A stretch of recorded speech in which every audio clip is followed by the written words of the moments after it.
Yo guys, Discsanddumbbells here, coming with a video interviewing the GOAT, Coach Boyan. Just ask him a few questions and kind of go over his powerlifting career. So before I get into stuff, what were your 1 rep maxes in the gym in your prime? In my prime, best bench 440, just over 6 in the squat, and approaching 6 on the deadlift, and that was as an all-natural athlete. I didn't dabble into the juice and whatnot like a lot of other guys were doing. I always took pride in trying to be the strongest in the gym without that. Yeah, so as you guys see, looking at he's fucking twice my size. He's huge. He knows what he's doing. Been in the weight room far longer than I have. But half his strength right now. So what, I know how you train the guys. This is for the viewers really. I know how you train. How will you train the guys? Because he trains a lot of people that are very strong down here. I know people like high frequency approaches, bro splits. What do you take the guys through down here? Really it's more of like a power building approach. We do a lot of percentages based off of a training max. However, lately we've been doing a lot of percentages based off of true 1 rep max on the 3 lifts. I strongly feel as though, and this has become really all the rage now when I look at a lot of videos and whatnot, and maybe I was ahead of my time, Josh, back in the day, but I always felt as though the stronger you get your accessory movements, the stronger your back, the stronger your biceps, the stronger your shoulders, the stronger your hamstrings, gets everything else strong. So that's what we try to get done down here. I try to round out everything on the athletes that come down here, whether they're football players now or they're just now into powerlifting, but try to round them all out and try to make every square inch of them as strong as possible. Yeah, and does a very good job with that. People down here benching over 3s, squatting, high 3s, right? Squatting high 3s, deadlifting over 400, and they're teenagers. Yeah, they're all teenagers. We're all below 19, I think. How old's mine? 19? Oldest is 19. 19, yeah. So we're all really strong. We're in here every day grinding, and very knowledgeable, great coach. And so when you first started lifting, actually, so before I get to that, how did you first start getting into lifting?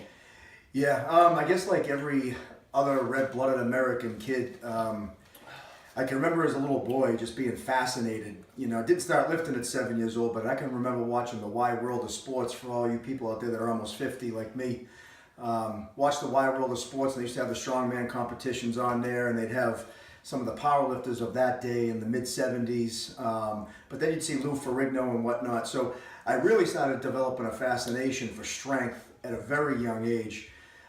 Started lifting weights when I was about 12. Josh had the old sand weights my father bought me and all that, like a lot of people start. Jeez. And then things really exploded when I discovered Schwarzenegger and pumping iron. So I guess bodybuilding really inspired me in the beginning. Yeah. Saw the movie Pumping Iron, still have the videotape to this day. It's kept in a very secret locked vault, never to be touched again. But must have watched Pumping Iron 1,000 times and tried to emulate myself after Arnold and all the guys and Franco Colombo. It was only later on, once I started approaching high school football, we really started to get into the more heavy lifting. Became more knowledgeable as I was 18, 19. Still really didn't know what I was doing in those early teens. It was 18, 19, 20. I really started developing a taste for the going heavy once I was done with high school football. And things started taking off from there. I'd say early 20s, 21, 22, and right up to the time I was about 30. Wow, okay, yeah, so as you guys see, he knows what he's doing, and he's going in depth about how his powerlifting career has gone over. Quick little side question talking about bodybuilders. That's how I started. I always wanted to look good for the girls. I mean, obviously the GOAT Arnold. Besides Arnold, who's your favorite bodybuilder? Modern, past? Boy, oh boy, oh boy. Other than Arnold, I gotta say Franco Colombo for me. Colombo's right up there. Lee Haney's right up there.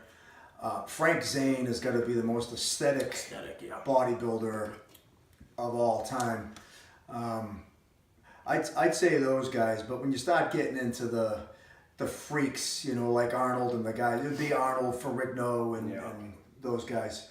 You talk about the early and mid 80s though. You talk about Gary Stridham and guys like that. For guys who don't know who that is, just look all that up on YouTube. A lot of great bodybuilders came out of the mid, late 80s that inspired a lot of me and my whole crew that worked out. Yeah, so great bodybuilders he just named off. And I want to talk about something real quick is for the beginning lifters. I have people that are just starting to lift on the channel. So when you first started, were you just maxing out every day, trying to put up as much as you can? Because I know a lot of people when they first start, they don't know programming really. Yeah. So when I first started powerlifting or bodybuilding? Just training in general. Yeah, I was more the hypertrophy guy. Not high reps, but I was more the 10-9-8. I wanted to build good base strength, and I would go for maxes in the lifts every now and again. Yeah. It wasn't until after when I started developing a taste for powerlifting that the hypertrophy work with the main exercises, your squat, bench press, and deadlift, didn't translate into raw power, into absolute strength. I had hypertrophy strength. I didn't have explosive power from the chest, from the floor, or with the squat. So it kind of developed with trial and error. You guys are really lucky this day and age. You have YouTube, you can look up thousands and thousands of videos. Back in my day, none of this existed, and you had to get books, magazines. I remember being in the gym and looking at guys and saying, I would watch guys who knew what they were doing. How could I tell they knew what they were doing? Because I just looked at them and you could tell, right? Exactly. And I was not afraid to ask them, what is that doing? What can I do to improve? So it was trial and error, and you eventually find your way after figuring out your own body. So what works for me doesn't necessarily mean it's going to work for Josh. What works for Josh isn't necessarily going to work for someone else, right? Yeah. But so you got to develop knowledge, and I think in a broad spectrum to figure out how it's going to work for you. Yeah, Coach Boyan, like as you guys are very lucky to have. I'm very lucky because I'm a younger kid, and I watch all these YouTubers like Larry Wheels, all these guys get the programs. So when he was training, he had to go up to the big guys in the gym and learn it through trial and error. And I think the trainers that do that actually know what they're doing, not the little skinny pricks that think they know what they're doing. Yeah. You know, he's very advanced, and he did it himself, so he can apply it to you guys. It's very credible knowledge. Very big guy. I'm just spitballing right now. I mean, Josh just made a good point. You really got to look at somebody. If they look like they know what they're doing, they know what they're doing. Don't be fooled by all these ridiculous national accreditations and strength and conditioning, and they're certified personal trainers, because half of them are 155 pounds soaking wet with a pocket full of change and keep you on machines all day long. So, you know, if you're lucky enough where you have the money and you're going to a gym, ask the guys or the gals who look like they know what they're doing. And believe me, don't be intimidated, because most of them are really nice. Yeah. And they love getting questions from people, especially those that are just starting. I know I do. Yeah, I mean, I remember going to a commercial gym in Latitudes. I mean, I train here, I hate commercial gyms, but I would go up to the biggest guy and have an hour conversation with him, you know. Many of them very nice. I mean, worst case scenario, if he's a dick, just walk away, right? That's all. That's all, and you just go on about your workout. Yep. You need to surround yourself with people in the weight room that'll work, right? You can't be around these Instagram people in the gym at getting a pump and taking pictures. It's about driving yourself every day and getting better and surrounding yourself with people like that. I get that from listening to the Powercast from Mark Bell. You know, Great source. Check out what is it, Super Training 06? Super Training 06. Yeah, fucking. I watch him every day. I watch every single video. I have my notifications on for him. Yeah. Very knowledgeable guy. I think he just hit. I was watching a video the other day. He hit 600 for a double. Yeah, he was trying, I know, to get back to a 600-pound bench. And Mark, I'm actually a little bit older than Mark by 6-7 years or whatever. I'm 48. I think he just turned 40 or 41. Yeah. But he's throwing up 600 pounds on the bench. Now, he was an elite power lifter back in his day. Yeah, tier 1 ply, tier 2, he still holds records for both of those. Yeah. And I mean, I know he's transitioned to raw lifting now. He doesn't like the tier 2 and tier 2 ply suits and shit, 'cause that'll really add a lot to your absolutely. Yeah, you know what, and I'm biased towards this. I've always been a raw lifter. The days when I was powerlifting, had I worn a suit, had I worn a bench shirt, all the numbers that I told you a little while ago would have been a lot higher. It's the suit that someone out there might be watching this. That's a tier 1 or tier 2. Yeah. If you have a 550 bench with the suit on, with the shirt on, you don't have a 550 bench raw. Come on. Absolutely not. Come on. No. I mean, you see it. It's obvious. These guys will have 600 pounds. going wicked slow. The suit's just holding. I mean, you got to pull the bar down to you in order for it to work right? Yeah, I'm definitely into raw lifting. I think that's where most strength comes from. That's the absolute strength. Yep. And I want to go back to the personal training thing, right? Yeah. So if you're first starting, you should really start at base. You want to build your posterior chain. You don't want to go on these machines and do hammer press and stuff. I mean, maybe later on if you're trying to get some like accessory work in or hypertrophy, but you really need to work the big three. I say the big four. Shoulder pressing is really good. I like shoulder pressing. Absolutely. You really need to build those lifts up. That's where you're gonna get your base. You can't just start and go in and do reps of 15 on the hammer and expect to get strong on the bench.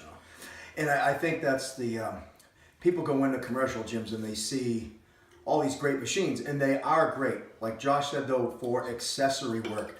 If you want to get a strong bench, you want to get a strong deadlift, you want to get a strong squat, I mean, you got to actually bench. Yeah, and I know these advanced lifters, right? So for the advanced lifters watching, when you get to a point, right, I was watching a video, I forget what it was by, but so when you get to a certain point where you build up your base and you're like 5+ years into lifting, what I'm actually starting to do is variations of the lift, right? Pause bench for benching, touch and go, say block pulls on the deadlift, stuff like that. So for the advanced lifters, I suggest you guys do that. It'll translate right into the main lift. So like for me, I'll touch and go one day, and then I'll pause bench another day. And I find that the touch and go bench really helps me overload for pause bench. And ever since I've been touch and going and doing a lot of that, my pause bench has been going up and up and up. Both go hand in hand. It's great, speaking of the bench, it's great to work the pause, because that's what a contest is all about. It's about the pause. However, Josh is right. You can overload with the touch and go to bring your pause up. Just make sure you're doing both, because you have to get in your head the right groove, the right tightness of what it's like to hold that kind of weight, or hold your weight on your chest, and then unwind like a spring uncoiling to get the weight off of you. If you don't practice that, you're going to have a hard time in a contest. But what Josh is telling you is the truth. Work, touch and go to build up that pause rep. Yeah. And another thing is practice how you play. So if you're going to the USAPL meet, they're very strict with the rules. You should be training like that. Say they want you to pause and completely stop and press, you should be training like that. So I know another thing is people won't get full depth in the squat, and then they get to a competition, they'll be missing lifts. Practice how you play, guys. You guys want to practice for the meet. If you know that the judges are a little more lenient, you can get away with that stuff, then train like that. If it's a USAPL, very, very high level, 2,000 pound plus totals, they're going to be very strict. You got to practice how you play. You got to really tune it in. I don't know who it is out there. It might be 8 Man Strong. They have a pretty good channel. Awesome. But I forget who puts out the shirt, but on the back of their shirts it says lift angry. And anyone that I've ever trained, in the way I always lift is I lift angry. That doesn't mean I'm a jerk to those around me. It just means as I'm very focused, I'm very into the workout, and when it comes time to perform my particular lift, I actually go somewhere else.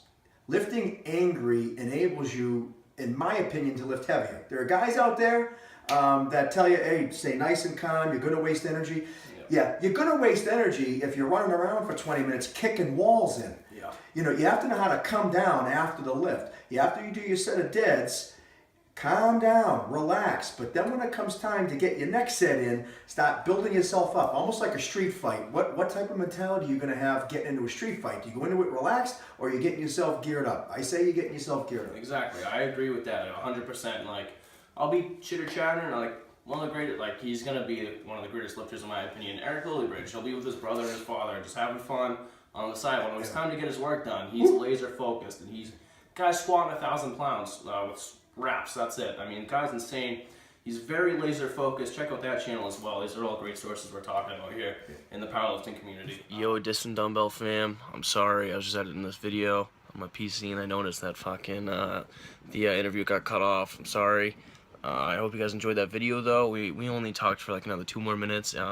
We were just spitballing really. I wanted to go into how his like powerlifting career started and like more about him. We ended up just spitballing about like training in general and just stupid shit, just spitballing. I hope you guys enjoy that. If you guys want to see a second interview or just us talking, even Q&As with you guys on Twitter, let me know. But if you guys enjoyed the video, give it a thumbs up. Subscribe to your boy. Peace.